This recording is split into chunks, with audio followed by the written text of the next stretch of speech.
Hello everyone. See, I'm with my video, and this video is very important because this time we are going to discuss, we are going to do, and we are going to learn one very important theorem. As you are able to see, this is the Thales theorem.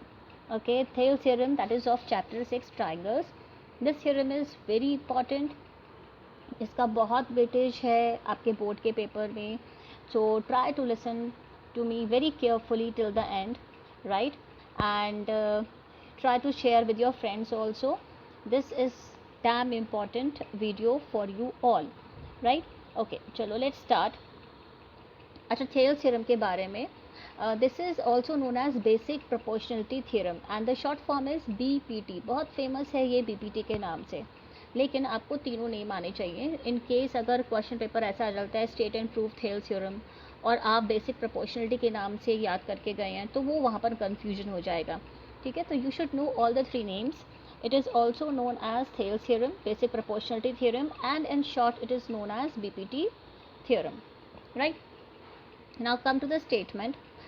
Statement is, if a line drawn parallel to one side of a triangle, it means, suppose करते हैं ABC, figure के साथ साथ समझने की कोशिश करेंगे तो आपके लिए बहुत ईजी हो जाएगा. एक हमने ट्राइंगल ले लिया ABC.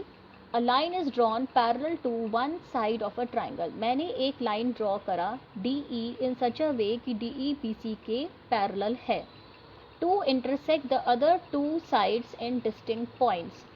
जो अदर दो साइड्स को इंटरसेक्ट कर रही है दो डिस्टिंक्ट पॉइंट्स पे, वो कौन से पॉइंट्स हैं? D और E.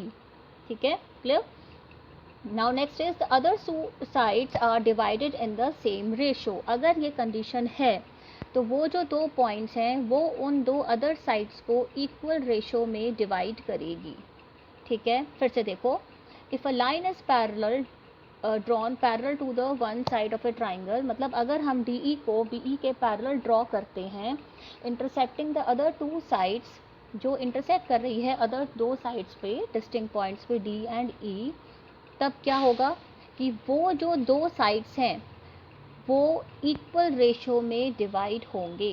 Then the other two sides are divided in the same ratio, means AD upon DB is equals to AE upon EC. Clear? I hope it is clear. लेकिन इसको जब आप प्रूफ करेंगे तो और भी ज़्यादा क्लियर हो जाएगा. ठीक है, चलो प्रूफ स्टार्ट करते हैं इसका.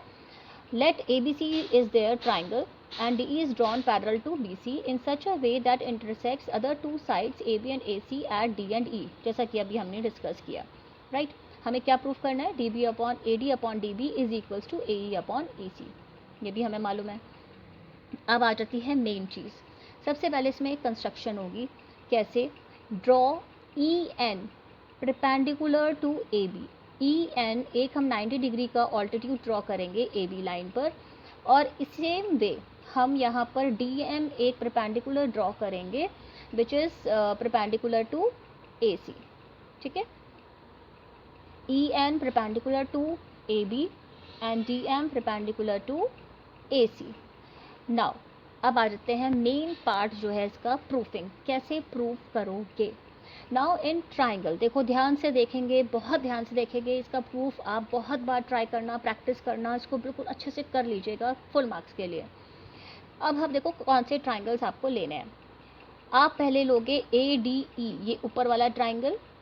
ठीक है, जिसमें मैंने ये लाइंस ड्रॉ करी हैं. और एक आप लोगे BDE. दोनों हम लेफ्ट साइड का ट्राइंगल ले रहे हैं, नीचे का लेफ्ट हैंड साइड और एक बीच का common triangle. Triangle ADE and BDE. Okay, now area of ADE अगर आप निकालना चाहते हैं तो कैसे निकालेंगे? Half into base into height. क्योंकि मेरे पास यहाँ पे 90 डिग्री का एंगल है तो हाफ इंटू, इसमें क्या लेंगे आप? AD क्या है आपका? बेस, और EN क्या है आपकी? Height, that is altitude 90 degree. तो एरिया ऑफ ADE कितना हो जाएगा? Half into AD into EN. In the same way अगर आप BDE ट्राइंगल का एरिया निकालोगे तो क्या होगा? हाफ इंटू BD जो इसका बेस है, और altitude will remain same EN. ठीक है, क्योंकि हाइट हमेशा सेम रहती है अगर सेम बेस पर ट्राइंगल्स बन रहे हैं. Clear this thing? Okay, now अब आपको करना क्या है, सेकंड स्टेप में आपको area of triangle ADE divide करना है एरिया ऑफ ट्रायंगल BDE से। जैसे आपने डिवाइड किया, what you come to notice कि हमारा EN से EN कैंसिल हो गया, हाफ से हाफ भी कैंसिल हो गया, क्या रह गया आपके पास, AD upon DB, that is AD upon DB।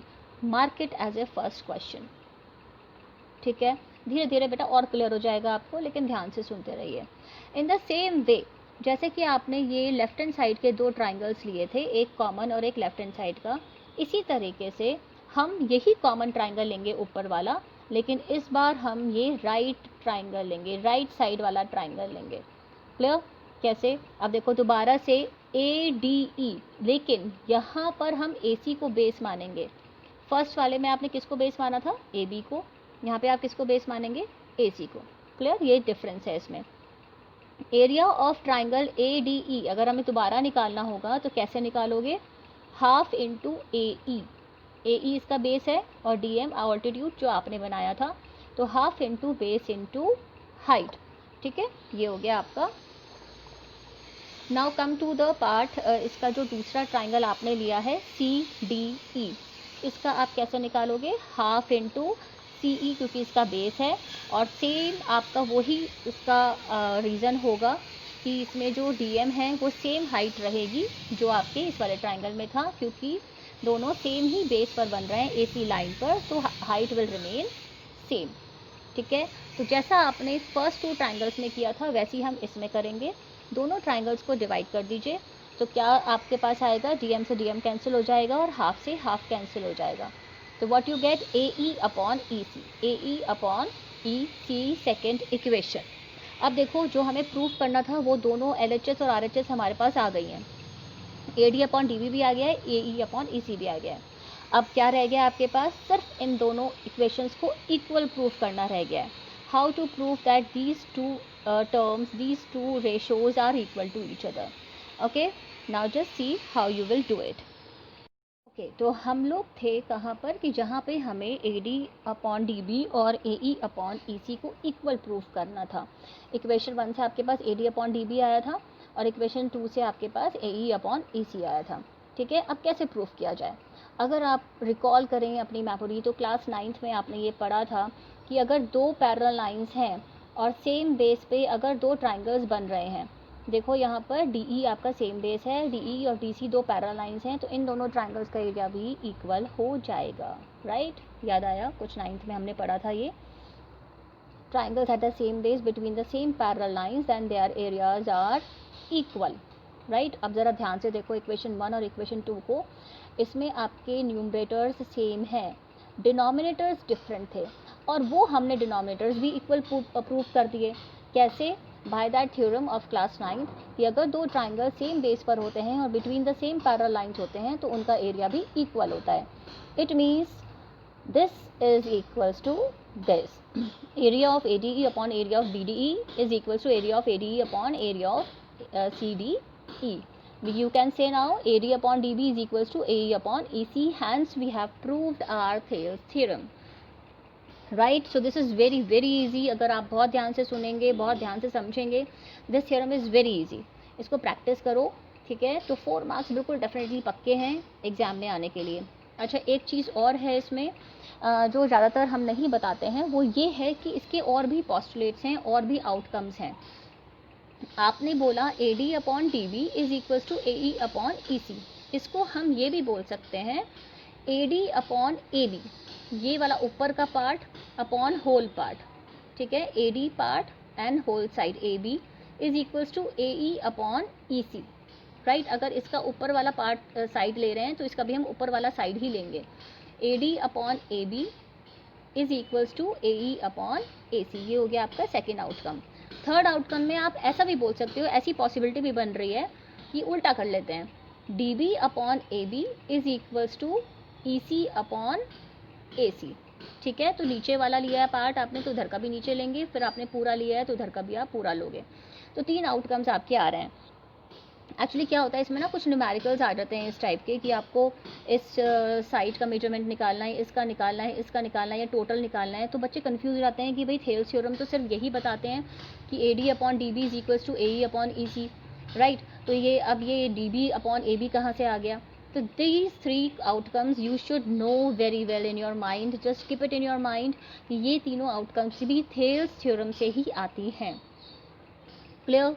So try to practice, try to just learn the statement carefully, draw the diagram, and just try to prove yourself this Thales theorem, that is basic proportionality theorem, or better you can say BPT theorem. Fine. So I hope you have understood well. So try to do it yourself, share with your friends also. Thank you. Have a nice day.